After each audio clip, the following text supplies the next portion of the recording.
नमस्कार दोस्तों, स्वागत है आप लोगों का हमारे चैनल में फिर से एक बार। दोस्तों आज हम करने वाले हैं BPHE 102 का यूनिट नंबर 3 जिसका नाम है डैम्प्ड हार्मोनिक मोशन। तो हर बार की तरह हम इसके भी पहले फॉर्मूले देखेंगे, इंपॉर्टेंट क्वेश्चंस देखेंगे और साथ ही साथ उन्हें करने का ईजीएस्ट तरीका भी देखेंगे। तो पहले हम फॉर्मूलों को देख लेते हैं कि फॉर्मूले सबसे ज़्यादा मेन है, एग्जाम में बहुत ज़्यादा पूछे जाते हैं, क्वेश्चन आए ना आए फॉर्मूले के रिपीट होने के बहुत ज़्यादा चांसेस होते हैं। तो दोस्तों ये रहा हमारा फॉर्मूलों का टेबल, आप इजीली देख सकते हो। Unit number 3 damped harmonic motion. तो इसमें सबसे पहले मैं आपको फॉर्मूला एक्सप्लेन करके बता देता हूँ कौन सी चीज़ क्या लिखी है, कौन सी चीज़ कैसे लिखी है। The amplitude and average energy, देखो इसमें ना दो चीज़ों के फॉर्मूले छुपे हैं, पहला एम्पलीट्यूड, दूसरा average energy of a weekly damped oscillator decrease exponentially with time. दोस्तों एक्सपोनेंशियली का मतलब होता है ई आपने सुना ही होगा, जो मैथमेटिक्स वाले स्टूडेंट हैं उन्होंने ई सुना होगा, ई की पावर 1, ई की पावर 2, ई की पावर 3, है ना, ये सब है। तो अगर बात करूं एम्पलीट्यूड, तो एम्पलीट्यूड का दोस्तों फॉर्मूला ये है, A equals to A naught exponential term minus B T, जिसमें ये ए नॉट है ना, ये क्या है, इनिशियल एम्पलीट्यूड, टी जो है आपका टाइम है, बी जो है आपका डैम्पिंग फैक्टर, ई जो एक्सपोनेंशियल टर्म और ई नॉट जो है एवरेज एनर्जी।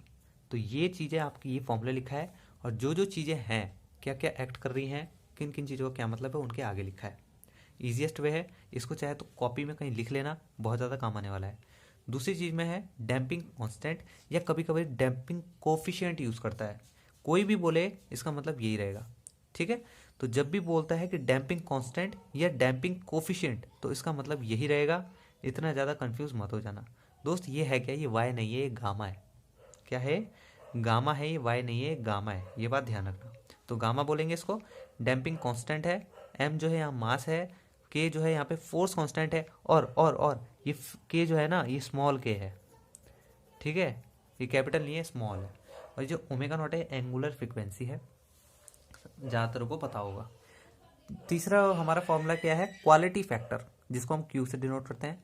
इसको हम या तो ओमेगा नॉट अपॉन 2 भी लिख लें, अगर हमारे पास ओमेगा नॉट और बी की वैल्यू है तो 2 तो एक कांस्टेंट है, तो क्वालिटी फैक्टर हमारा निकल जाएगा। अगर हमारे पास इन दोनों में से कोई भी चीज़ गिवन नहीं है तो हमें omega omega D relaxation time given होना चाहिए। मतलब कहने का ये है, या तो आप क्वालिटी फैक्टर को इसके इक्वल रख लो, या तो क्वालिटी फैक्टर को देखो, या तो क्वालिटी फैक्टर को इसके इक्वल रख लो, वैल्यू आ जाएगी, या आप क्वालिटी फैक्टर को इसके इक्वल रख लो, वैल्यू आ जाएगी। दोनों में से एक रख सकते हो, नीड के हिसाब से पता चल जाएगा कौन सा कब रखना है। यहाँ पे ओमेगा डी क्या है, angular frequency of the damped oscillator, और ये क्या है, रिलैक्सेशन टाइम। लास्ट वाला फॉर्मूला देखो, फॉर अ वीकली डैम्प्ड, देखो इसमें खाली आपको समझने वाली बात यह है कि जब भी क्वेश्चन इस चैप्टर से रिलेटेड एलसीआर कुछ यूज करेगा, एलसीआर सर्किट, एलसीआर मतलब वही इंडक्टर कैपेसिटर रेसिस्टर, आपने पहले भी क्लासेस में पढ़ा होगा।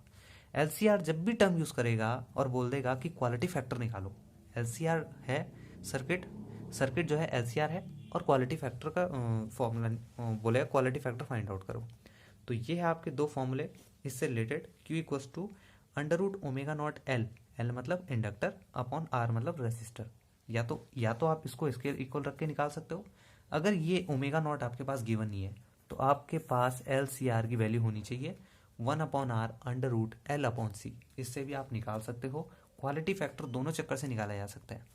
इस पूरे पेज में समझने वाली सिर्फ एक बात है दोस्त, वो ये है, क्वालिटी फैक्टर यहाँ भी लिखा है, क्वालिटी फैक्टर यहाँ भी लिखा है। यहाँ बात करी जा रही है सर्किट की, जब भी आपको क्वालिटी फैक्टर के साथ सर्किट गिवन हो तो ये वाला फॉर्मूला, अगर सर्किट कुछ गिवन नहीं है तो ये वाला फॉर्मूला, ठीक है। तो इस हिसाब से आप कर सकते हैं। अब चलते हैं क्वेश्चन की तरफ। तो दोस्तों पहला क्वेश्चन हमारा क्या कह रहा है, a block of mass 1 kg is attached to a spring and it is made to oscillate with an initial amplitude of 12 centimetre. After 2.4 minutes the amplitude decrease to 6 centimetre. Calculate, अब ध्यान से सुनना, calculate क्या करना है, the time when the amplitude becomes 3। हमें condition दे रखी है उस टाइम की जब एम्पलीट्यूड 6 सेंटीमीटर हो गया, हमें निकालना है जब एम्पलीट्यूड 3 सेंटीमीटर हो जाए वो टाइम क्या होगा। दूसरा क्या कह रहा है, डैम्पिंग कांस्टेंट, दोस्तों ये गामा का साइन है, ठीक है, मैं नीचे लिख भी रखा है, गामा फॉर दिस मोशन। अब इस क्वेश्चन को ज़्यादा ध्यान से देखना, हमारे पास दोस्तों पहली कंडीशन दे रखी है, उस कंडीशन में से हमें दूसरे की वैल्यूज़ निकालनी है। क्या मतलब है, ज़्यादा ध्यान से देखना, जो चीज़ उसने बोला है दोस्तों, the time and the amplitude becomes 3 centimetre, वो समय निकालना है जब उसका एम्पलीट्यूड 3 सेंटीमीटर हो जाएगा। हमारे पास वो टाइम गिवन है जब 6 सेंटीमीटर हो जाएगा, हमें वो टाइम निकालना है जब 3 सेंटीमीटर हो जाए। कहने का मतलब है पजल गेम खेल रहा है।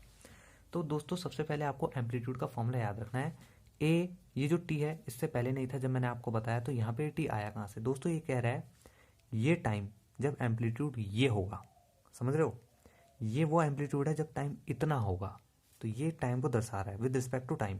आप इतने टाइम में कहाँ थे, आप इतने टाइम में कहाँ थे, तो ये एम्पलीट्यूड कितना है इस टाइम के अकॉर्डिंग, ये है ए नॉट, पहले बता चुका हूँ, एक्सपोनेंशियल टर्म ब्रैकेट के अंदर माइनस पी टी, बी का मतलब डैम्पिंग फैक्टर याद रखना, टी मतलब टाइम।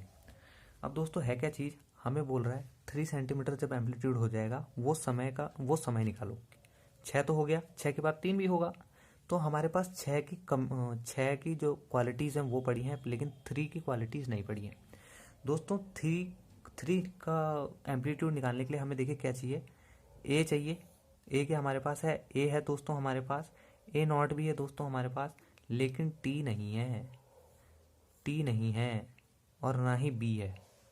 कहने का मतलब ये है कि हमारे पास ए है दोस्त, ए नॉट भी है, लेकिन बी और टी नहीं है। तो हम क्या करेंगे, हमारे पास जो पुरानी कंडीशन है जिसमें वो कह रहा है कि जब टाइम आपका 2.4 मिनट्स था तो एम्पलीट्यूड 6 हो गया, तो हम इनको यूज़ करके दोस्त पहले बी की वैल्यू निकाल लेंगे और बी के बाद टी की वैल्यू निकालेंगे। कैसे निकालेंगे ध्यान से देखो। अब यहाँ पे आपको क्वेश्चन की एक ट्रिक समझनी होगी। सबसे पहले हमारे पास ये टाइम दे रखा है दोस्त जब एम्पलीट्यूड 6 सेंटीमीटर है, कब, जब 2.4 मिनट है तब एम्पलीट्यूड 6 सेंटीमीटर हो गया। ए नॉट की वैल्यू भी आपको दे रखी, टी की वैल्यू भी आपको दे रखी है, मिनट सेकंड्स में कन्वर्ट कर लेना। उसके बाद हम क्या करेंगे दोस्त, फ्रॉम वन का मतलब दोस्त ये होता है, ये वाली इक्वेशन मैंने कहा ना आपको पहले बी निकालना पड़ेगा। डैम्पिंग फैक्टर की वैल्यू भी नहीं दे रखी और ना टाइम दे रखा, लेकिन टाइम पुरानी कंडीशन का दे रखा, जब एम्पलीट्यूड 6 था तो टाइम 2.4 मिनट था। इन कंडीशंस का इस्तेमाल करके हम बी की वैल्यू निकालेंगे। बी की जैसे आप यहाँ पे डालोगे तो बी की वैल्यू आ जाएगी। बी की वैल्यू निकालने के लिए दोस्त आपको लॉग पता होना चाहिए। अब यहाँ पे भी एक दिक्कत आती है, एग्जाम में कभी कभार लॉग की वैल्यू ना डायरेक्ट दे रखी रहती है, तो वो आपको पता होनी चाहिए, उसको देख लेना। एग्जाम में गिवन होती है 4 लॉग की वैल्यू दे देगा, उनमें से एक आपको छांटनी है। बस आपको डिवाइड अच्छा आना चाहिए, क्योंकि डिवाइड आपको करना है, डिवाइड की वैल्यू दे रखी होगी क्या होती है। तो दोस्त जब हम इन 3 चीज़ों को यहाँ पे डालेंगे तो बी की वैल्यू आ जाएगी। बी की वैल्यू आने के बाद अब हमारे पास ए भी है, ए नॉट भी है, बी भी है। अब टी निकालेंगे। टी क्या, कौन सा टी, जब जो एम्पलीट्यूड है आपका 3 सेंटीमीटर हो गया। अब जरा ध्यान से देखो, ये है आपका क्वेश्चन, ठीक। Find the time in which amplitude becomes 3 centimetre. तो मैंने आपको बताया वो टाइम पीरियड निकालना है जब एम्पलीट्यूड 3 सेंटीमीटर हो गया। अभी हमने बी की वैल्यू निकाली, कब की, जब टाइम हमारे पास 2.4 मिनट था। अब हमें टाइम निकालना है जब एम्पलीट्यूड आपका 3 हो जाएगा, तो हमारे पास है तो है नहीं, तो यही दोस्त फ्रॉम वन को हमने कुछ इस टाइप में कन्वर्ट कर दिया, क्योंकि एम्पलीट्यूड का फॉर्मूला यही है। तो इससे इस पर कन्वर्ट किया। ए नॉट की वैल्यू पड़ी है, बी भी हम निकाल चुके हैं।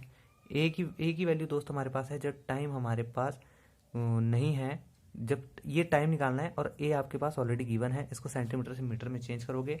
एक वैल्यू डाल दिया आपने ए टी की जगह, ए नॉट की वैल्यू डाल दी ए नॉट की जगह, और बी की वैल्यू डाल दी बी की जगह, आपका टी निकल जाएगा इजीली।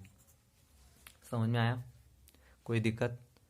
कहने का मतलब ये है पुरानी कंडीशन से बी की वैल्यू निकाल ली और बी की वैल्यू नई कंडीशन में डाल के टी की वैल्यू निकाल ली, क्योंकि पुरानी कंडीशन का हमें सब कुछ गिवन है। पुरानी की देखो, पुरानी कंडीशन में हमें ये गिवन है, ये गिवन है, ये भी गिवन है और टाइम गिवन है, तो हमने इससे बी की वैल्यू निकाल ली।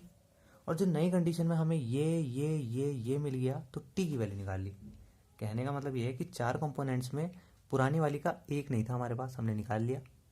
नई कंडीशन में डाल के एक नहीं था, वो निकाल लिया। पहला पार्ट हमारा खत्म। दूसरा क्या पूछ रहा है, दूसरा तो आसान है यार, डैम्पिंग कांस्टेंट पूछ रहा है, gamma equals to 2bm, direct value दे रखी है, फॉर्मूला डालो, बात खत्म। ठीक है, तो ये था पहला फॉर्मूला। क्वेश्चन समझ जाना, पुरानी कंडीशन को देख के नई कंडीशन की वैल्यू निकाल रहा है, इस फॉर्मूले को याद रखना। ठीक है, अब चलते हैं अगले क्वेश्चन में। नेक्स्ट क्वेश्चन आप देख सकते हो, the quality factor of a tuning fork of frequency 512 hertz, frequency आपको गिवन है, is 6 × 10⁴। Calculate the time in which its energy drops, मतलब गिर गई, to E naught E to the power inverse, sorry exponential term की power -1 e to the power -1, how many oscillations will the turning fork make in this time. तो ये question आपको समझना होगा। पहली बात तो क्वेश्चन आपको दिख गया। अब दोस्तों इस क्वेश्चन का ना मतलब समझना बहुत ज़्यादा ज़रूरी है। इस क्वेश्चन में आपसे पूछना क्या चाह रहा है कि वो टाइम निकालो जब उसकी एनर्जी इतनी हो जाए। एनर्जी का फॉर्मूला लेंगे सबसे पहले हम, है ना, जो मैंने आपको पहले ही बताया था। एनर्जी का फॉर्मूला दोस्त क्या होता है, ये आप देख सकते हो, ई नोट एक्सपोनेंशियल टर्म -2BT। हम इसको इस तरीके से भी लिख सकते हैं, जैसे मैंने आपको एम्पलीट्यूड के फॉर्मूले में बताया था कि हम 2BT को इस तरीके से लिख सकते हैं। उसी तरीके से दोस्त एवरेज एनर्जी का फॉर्मूला भी हम इससे इसकी जगह कर सकते हैं। क्या फ़र्क है, यहाँ रिलैक्सेशन टाइम का कोई रोल नहीं है, लेकिन यहाँ पे है दोस्त। ये रिलैक्सेशन टाइम आया कहाँ से, damping factor equals to relaxation time का इन्वर्स होता है, क्या 1/T। तो हमने वही करा, बी को हटाया, 1 रिलैक्सेशन टाइम वहाँ पे लिख दिया। इसको बोलते क्या है, मैं अभी भूल रहा हूँ, आप फिलहाल ये ध्यान रखें कि इसको रिलैक्सेशन टाइम बोलते हैं, ठीक है। तो रिलैक्सेशन टाइम दोस्त हमने कह रहा है, अब हम ले रहे हैं time equals to relaxation time upon 2। अब सोचने वाली बात यह है कि मैंने इतना ही क्यों लिया दोस्त, मुझे खाली ये देखना है कि क्या वैल्यू रखूँ टी की, जो इसकी वैल्यू ये आ जाए। अब जब मैंने इस टी को इसकी जगह रखा तो हमारे पास देख सकते हो आप, सॉल्व करके क्या आ रहा है, देखो ध्यान से, ये आ रहा है। और ये तो उसने पूछा था कि वो कौन सा टाइम पीरियड है जब उसकी एनर्जी गिर कर इतनी हो जाए, तो हमने रख दिया, जब हम टी की जगह रिलैक्सेशन टाइम अपॉन 2 रखते हैं तो हमारे पास ये एनर्जी आ जाती है। हमें एक रास्ता मिला है। अब हमें ये देखना है कि आखिर ये टाइम दोस्त है कितना, क्योंकि हमारी वैल्यू तो एकदम सही आ गई। अब हमें टी निकालना पड़ेगा, और टी निकालने से पहले हमें रिलैक्सेशन टाइम निकालना होगा। क्वेश्चन समझ में आया। क्वेश्चन क्या कह रहा है, quality factor of tuning fork का इतना है, और 6 × 10⁻³ आपके पास कैलकुलेट दे रखा है, और कैलकुलेट करना है वो टाइम जिसमें उसकी एनर्जी गिरकर इतनी हो जाए। हमने पहले एनर्जी के फॉर्मूले को लिख लिया, उसको इसमें कन्वर्ट किया, रिलैक्सेशन टाइम के फॉर्मूले में कन्वर्ट किया। जब हमने टी की जगह रिलैक्सेशन टाइम अपॉन 2 रखा तो हमें एनर्जी वही मिली, और वही तो वो पूछ रहा था। लेकिन हमें पता चल चुका है कि टी की जगह अगर जब हम रिलैक्सेशन टाइम अपॉन 2 रखते हैं तो हमारे पास एनर्जी इतनी आएगी। लेकिन अगर इसकी वैल्यू है कितनी, और इसकी वैल्यू ये टाइम आखिर है कितना, और इस टाइम की वैल्यू निकालने के लिए दोस्त आपको ये जानना जरूरी है कि ये कितना है। जब आप ये रखोगे ये मिल जाएगा, तो उसको 2 से डिवाइड करने पे ये आ जाएगा। कैसे करेंगे जरा देखा, वैन दिस, तो ये आपको मिल गया। जब आपने टी की जगह ये रखा तो आपके पास एनर्जी ये आ गई। तो हम ये फाइंड आउट करना पड़ेगा, ताकि जब ये हमें मिल जाएगा तो हमें टी भी मिल जाएगा। तो हमें फॉर्मूले का यहाँ पे सहारा लेंगे, Q equals to omega D. D नीचे है, क्या होता है ओमेगा डी, मैंने आपको पहले भी बताया था, angular frequency of damped oscillator, damped, ठीक है, डैम्प्ड ऑसिलेटर। ये यहाँ पे मल्टीप्लाई करेंगे रिलैक्सेशन टाइम से अपॉन 2। क्या हमारे पास ये सब गिवन है, बिल्कुल गिवन है, ठीक है। तो अब आप देख सकते हो यहाँ वही करा यार जो मैं पहले से बताते हुए आया हूँ, जो चीज़ चाहिए उसके लिए फॉर्मूले को ड्राइव करो। हमें टी चाहिए था तो यहाँ से हमने इस टी को बाहर निकाला, बाकी सब यहाँ भेज दिया। 2 Q हमें दे रखा है already 6 × 10⁻⁴, omega D 2π × f, frequency, ठीक है, फ्रीक्वेंसी आपको ऑलरेडी दे रखी है 512। सॉल्व करेंगे, आपका रिलैक्सेशन टाइम आ जाएगा 37.3 सेकेंड।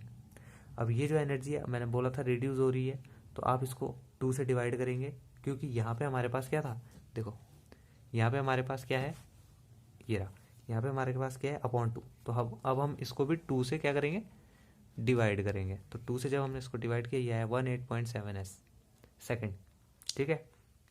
तो इसमें मत जाना कि भाई हमारा तो 18.5 आ रहा, कुछ भी है, आंसर मिलता जुलता आना चाहिए। अब क्वेश्चन दोस्त हमारा यहीं खत्म नहीं हुआ, तभी कह रहा हूँ ये बहुत इंपॉर्टेंट क्वेश्चन है, ध्यान से सुनना। पहला क्वेश्चन क्या था कि वो टाइम बताओ जब उसकी एनर्जी गिरकर इतनी हो गई, हमने कैलकुलेट कर लिया। अब कह रहे how many oscillations will be tuning fork make in this time, कितने ऑसिलेशंस हो जाएंगे। तो देखो जरा, ऑसिलेशंस का ये फॉर्मूला है, मैंने आगे नहीं लिखा है, आप लोगों को इसको ध्यान से देखना है। The number of oscillation n made by the tuning fork in this time is given by this. ये फॉर्मूला है आपका n equals to F D into T. तो ये आप देख सकते हो, फ्रीक्वेंसी यहाँ पे लिखी है, टी आप ऑलरेडी निकाल चुके हो, ये रहा, इसको इंटू करेंगे आंसर आ जाएगा। क्वेश्चन समझ में आया, कुछ नहीं था, 2 क्वेश्चन चीज पूछ रखी थी इसने। पहला वो टाइम जब उसकी एनर्जी गिर कितनी हो जाए, और कितने ऑसिलेशन हो जाएंगे। तो आपको ये याद रखना है एनर्जी के 2 फॉर्मूले। जब मैंने T/2 रखा तो ये आंसर आ गया, ठीक है। तो ये क्वेश्चन हमारा खत्म हो गया। नेक्स्ट चलते हैं। अब देखो जरा, a box of mass 0.2 kilogram is attach to one end of a spring whose other end is fixed to a rigid support. Rigid support का मतलब जो हिलता नहीं, कठोर एकदम, When a mass of 0.8 kg is placed inside the box, the system executes 4 oscillates per second and the amplitude falls from 2 to 1 in 30 seconds. Calculate the force constant, the relaxation time, the quality factor. ठीक है, तो ये इन तीनों चीज़ों के आपको पता होने चाहिए, क्या है, क्यों है, कैसे है. क्वालिटी फैक्टर मतलब 2, रिलैक्सेशन टाइम मतलब ये, और फोर्स कांस्टेंट मतलब के. तीनों चीज़ों को फाइंड आउट करेंगे. पहला हमें क्या पूछा है, फोर्स कांस्टेंट. फोर्स कांस्टेंट कैसे निकलेगा, आप देख सकते हो इसका फॉर्मूला क्या होता है, ओमेगा नॉट का स्क्वायर इक्वल्स टू के अपॉन एम. के यहाँ पे दोस्त फोर्स कांस्टेंट है, लेकिन हमें निकालना क्या है, यही तो निकालना है. तो हम इसके लिए पहले ड्राइव कर लेंगे फॉर्मूला. इसको यहीं रहने दिया, बाकी सबको यहाँ भेज दिया. तो आप देख सकते हो यहाँ पे इससे ऐसे कन्वर्ट कर दिया. लेकिन अब यहाँ पे एक और चीज़ है, मास दोस्तों हमारे पास है, दोनों मास को हमने क्या कर लिया, प्लस कर लिया. 0.2 प्लस 0.8 इक्वल्स टू 1 kg हमारे पास आ गया. पर इसको निकालना है हमें, ओमेगा नॉट. इसका एक बेसिक फॉर्मूला मैंने आपको बताया 2πf. 2 हमारे पास है, पाई की वैल्यू मैंने बताया 3.14, और फ्रिक्वेंसी आपको मैंने बता रखा 4 ऑसिलेट्स पर सेकेंड. ये आपकी फ्रिक्वेंसी है, 4 ऑसिलेट्स पर सेकेंड, या आप ऐसे भी लिख सकते हो. इसको सॉल्व करोगे तो आपकी वैल्यू आएगी, ओ सॉरी यार, सॉरी. ठीक है, ये लो अब दिख रहा होगा. ठीक है, तो ओमेगा नॉट की वैल्यू निकलेगी इस तरीके से, बता रखा मैंने. फ्रिक्वेंसी आपके पास है 4 ऑसिलेट्स पर सेकेंड. तो जब आप इन तीनों को सॉल्व करोगे तो आपके पास ओमेगा नॉट आ जाएगा. ओमेगा नॉट आने पर आप इस के पे रखोगे और पहली प्रॉब्लम आपकी सॉल्व हो जाएगी. 360 newton metre square metre inverse. समझ में आ गया, कोई दिक्कत थी? कुछ नहीं था यार, फोर्स कांस्टेंट निकालना था, उसका फॉर्मूला ये था. ठीक है, इसको देख लेना, शायद आगे ना लिखा हो मैंने, इसको देख लेना, नोट कर लेना. ओमेगा नॉट का स्क्वायर अपॉन के अपॉन एम. इस के को निकालने के लिए हमने इनको अरेंज किया, पहले के लिए फॉर्मूला बनाया. ठीक, कुछ नहीं करा, इसको एम को उधर भेज दिया. उसके बाद हमारे पास एम दोस्त था, दोनों को एम को प्लस कर लिया. ओमेगा नॉट हमारे पास डायरेक्ट नहीं है, एंगुलर फ्रीक्वेंसी डायरेक्ट नहीं है, दे रखी, क्या नहीं दे रखी. तो हमने इसका फॉर्मूला भी खोल लिया. इसका फॉर्मूला क्या होता है, 2πf. 2 एक कांस्टेंट है, पाई भी एक कांस्टेंट है, फ्रीक्वेंसी हमारे पास ऑलरेडी दे रखी थी 4 ऑसिलेट्स पर सेकेंड. 4 ऑसिलेट्स पर सेकेंड. इसको सॉल्व करके हमारे पास ओमेगा की वैल्यू आई. ओमेगा की वैल्यू हमने यहाँ डाली, के की वैल्यू आ गई. पहला क्वेश्चन खत्म. दूसरा उसने क्या पूछा था, रिलैक्सेशन टाइम. ये देखो रिलैक्सेशन टाइम. रिलैक्सेशन टाइम मैंने आपको बताया भी था 1/b, या फिर b इनवर्स भी हम इसे बोल सकते हैं.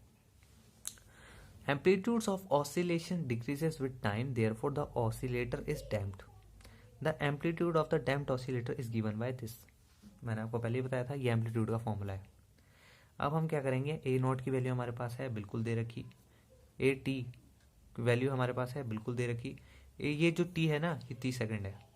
तो हमारे पास जब ए टी है, हमारे पास जब ए नॉट है, हमारे पास जब टी है, तो अब हमें क्या करना है, बी निकालना है. बी निकालने के बाद यहाँ बी रख देना है, इसकी वैल्यू आ जाएगी. दूसरा क्वेश्चन भी खत्म. Last, weekly damped system, quality factor. Quality factor का फॉर्मूला होता है omega naught relaxation time upon 2. इसकी वैल्यू आपके पास है, निकाल रखी. इसकी वैल्यू आपके पास है, ये भी निकाल ली. वैल्यू रख दो, ओमेगा नॉट की वैल्यू हमने निकाली 25.1 सेकेंड इनवर्स. इसकी वैल्यू हम ऑलरेडी निकाल चुके हैं 43.3. इनको एक जगह रखो, 2 से डिवाइड करो, आंसर आ गया आपका पास 4541. ठीक है, कोई दिक्कत वाली बात नहीं थी, बहुत इजी था. 2 क्वेश्चन हमने समझ लिए हैं. ठीक है, अब लास्ट वाला क्वेश्चन देख ले, बहुत ही ईजी है, ये तो खैर खुद ही कर लोगे. ठीक है, मैं दिखाता हूँ आपको कौन सा है. लास्ट क्वेश्चन है the quality factor of a sonometer. इसमें ज़्यादा दिमाग लड़ाने की जरूरत नहीं है कि सोनोमीटर क्या होता है. Sonometer wire is 4000. Quality factor आपकी वैल्यू दे रखी. The wire vibrates at a frequency of 300 hertz. Frequency दे रखी. कैलकुलेट करना है आपको time which its amplitude will decrease to half of its initial value. Initial value की जब वो डिक्रीज हो जाएगा, कितना, आधा, मतलब 1/2. ध्यान रखना क्या बता रहा हूँ, 1/2, हाफ. ठीक है, इनिशियल और फाइनल, ये बात आपको पता होनी चाहिए. सबसे पहले टैब में जो मैंने आपको फॉर्मूले बताया उन्हें ध्यान से देख लेना. ए का मतलब क्या होता है, ए नॉट का मतलब क्या होता है, ये सारी बातें मैं आपको बता चुका हूँ. इन्हें देखकर ये 1/2 क्या बोला है, डिक्रीज टू हाफ. इनिशियल क्या था पता नहीं, फाइनल क्या है, डिक्रीज टू हाफ. ये आपका क्वेश्चन है. क्वालिटी फैक्टर का इस्तेमाल करके हमने पहले वैल्यू निकाली, रिलैक्सेशन टाइम निकाला, इजीली देख सकते हो. इस वीडियो का टाइम बहुत ज़्यादा बढ़ गया है, इसलिए मैं आपको समझा नहीं पाऊंगा, इसलिए डायरेक्ट आपको आंसर दिखा रहा हूँ। ठीक है, ये देख सकते हो, इजीली दिख रहा होगा। उसके बाद कुछ इस तरीके से आपका प्रोसेस चलेगा। आंसर आएगा आपका 2.94 सेकेंड इनवर्स, सॉरी इनवर्स नहीं, सेकेंड। तो दोस्तों आज हमने कितने क्वेश्चन समझे? 4। एक रिवीजन मार ले, क्विक रिवीजन फटाफट से। तो दोस्त ये देखा था हमने पहले फॉर्मूला का चार्ट। ठीक है, यहाँ पे एक चीज मैं आपको बता दूं, आपको यहाँ क्वालिटी फैक्टर दिख रहा होगा और यहाँ भी क्वालिटी फैक्टर दिख रहा होगा। दोनों में फर्क ये है, जब भी आपसे एलसीआर सर्किट से क्वेश्चन पूछेगा और बोलेगा क्वालिटी फैक्टर, तो ये वाला फॉर्मूला आपको अप्लाई करना है। यहाँ एलसीआर क्या है? Inductor, capacitor, resistance, register. ठीक है, इसमें बताने वाली बात तो है नहीं, बेसिक बातें। क्वालिटी फैक्टर इसमें उसमें यही फर्क है, यहाँ पे एलसीआर का कोई रोल नहीं है, लेकिन यहाँ पे है। तो ध्यान रखना, जब भी बोलेगा एलसीआर का क्वालिटी फैक्टर तो ये वाला फॉर्मूला, अगर एलसीआर का कोई उसने कुछ किया ही नहीं है तो ये वाला फॉर्मूला। ठीक, तो इस तरीके से हमने फॉर्मूले देखे थे। ये देख सकते हो आप, गामा इज 2bm, कौन सा क्या चीज़ है, ये सारी यहाँ लिखी हुई है, इजीली आप कर सकते हो। क्वेश्चन का फटाफट रिवीजन मारते। पहला क्वेश्चन क्या था हमारा? पुरानी कंडीशन का टाइम दे रखा था और एम्पलीट्यूड दे रखा था, उसको सॉल्व करके हमने पहले बी की वैल्यू निकाली, मतलब डैम्पिंग फैक्टर निकाला। उसके बाद हमने उसे नया टाइम पीरियड निकाला। दूसरा क्वेश्चन देखते हैं। दूसरा क्वेश्चन क्या कह रहा था कि calculate the time in which its energy drop, मतलब इसकी एनर्जी जो इतनी हो जाए। तो हमने पहले इस टी की जगह ये डाला, उसको सॉल्व करके देखा, हाँ भाई यही आ रहा। फिर इसकी वैल्यू निकाली रिलैक्सेशन टाइम की, उसे 2 से डिवाइड करके वो निकाला। लास्ट में उसने क्या पूछा? नंबर ऑफ ऑसिलेशंस, तो उसके लिए हमने ये वाला फॉर्मूला लगा दिया। तीसरा क्वेश्चन ये था बॉक्स वाला, ऑफ मास वाला, जिसमें हम लोगों ने पहले के की वैल्यू निकाली। के की वैल्यू हमें निकालनी थी, उसके लिए हमने पहले ओमेगा नॉट मतलब एंगुलर फ्रिक्वेंसी की वैल्यू निकाली, उसको फिर के की वैल्यू हमने सॉल्व करी। रिलैक्सेशन टाइम में हमें ध्यान रखना है, relaxation time equals to damping factor का इनवर्स। ठीक है, ये बात याद रखना, ये डैम्पिंग फैक्टर है, इसका इनवर्स। तो हमने क्या करा, सबसे पहले बी की वैल्यू निकाली, बी को इसके इक्वल रखा, इसका इनवर्स बनाया और इसको सॉल्व किया। उसके बाद वीकली डैम्प, फिर लास्ट में क्या बोलता है उसने? क्वालिटी फैक्टर निकालने के लिए क्वालिटी फैक्टर का हमने फॉर्मूला रखा और उसको इजीली सॉल्व किया। लास्ट वाला क्वेश्चन जो था हमारा वो ये वाला था, टाइम पीरियड वाला। ठीक है, टाइम पीरियड से रिलेटेड था। तो ऐसे करके हमने आज 4 क्वेश्चंस कर लिए हैं। उम्मीद है आप लोगों को आज का लेक्चर समझ में आया होगा। आज के लिए सिर्फ इतना ही दोस्तों, धन्यवाद।